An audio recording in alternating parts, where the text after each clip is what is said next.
લક્ષ્ય ન્યૂઝ, એક નજર, એક લક્ષ્ય. લીંબડી તાલુકામાં હવામાન વિભાગની આગાહીને પગલે વાતાવરણમાં આવ્યો પલટો, જેમાં રામરાજપર, નાના ટીબલા, મોટા ટીબલા, જાબુ, ભથાણ સહિતના આસપાસના ગામોમાં કરા સાથે કમોસમી વરસાદ વરસ્યો હતો. કમોસમી વરસાદને પગલે ખેડૂતોના ઉનાળુ તલ સહિતના પાકોને મોટા પાયે નુકસાની જવાની ભીતિ સેવાઈ રહી છે. કમોસમી વરસાદને કારણે વાતાવરણમાં ઠંડક પણ પ્રસરી જવા પામી હતી. સાયલા તાલુકામાં હવામાન વિભાગની આગાહીના પગલે બીજા દિવસે વાતાવરણમાં પલટો આવ્યો છે. સાયલા તાલુકામાં શિરવાણિયા, ગઢ, નોલી, ભડલા, નાગડકા, કોરડા તેમજ ખીટલા, વાંટા, વચ્છ સહિતના આસપાસના ગામોમાં કરા સાથે ધોધમાર વરસાદ શરૂ થયો હતો.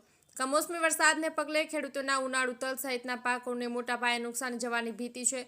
કમોસમી વરસાદને કારણે વાતાવરણમાં ઠંડક પ્રસરી જવા પામી છે. હવામાન વિભાગની આગાહીને પગલે સુરેન્દ્રનગર જિલ્લામાં પણ બીજા દિવસે વાતાવરણમાં પલટો આવ્યો છે. પાટડી સહિત ખારાગૌડા, જૈનાબાદ, જીજુવાડા, ધામા, ચિકાસર, મુવાડા તેમજ રસુલાબાદ, હેમતગઢ, વિસાવડી, નવડાવા તેમજ સુરેલ સહિતના ગામોમાં વરસાદ વરસી રહ્યો છે. કમોસમી વરસાદને પગલે અગિયારાઓએ કરેલા મીઠાના પાકને મોટું નુકસાન થવાની શક્યતા. ખેડૂતોનો અજમો, ઉનાળુ તલ સહિતના પાકને મોટા પાયે નુકસાની જવાની શક્યતા છે. બ્રિજેશ ત્રિવેદી, સુરેન્દ્રનગર.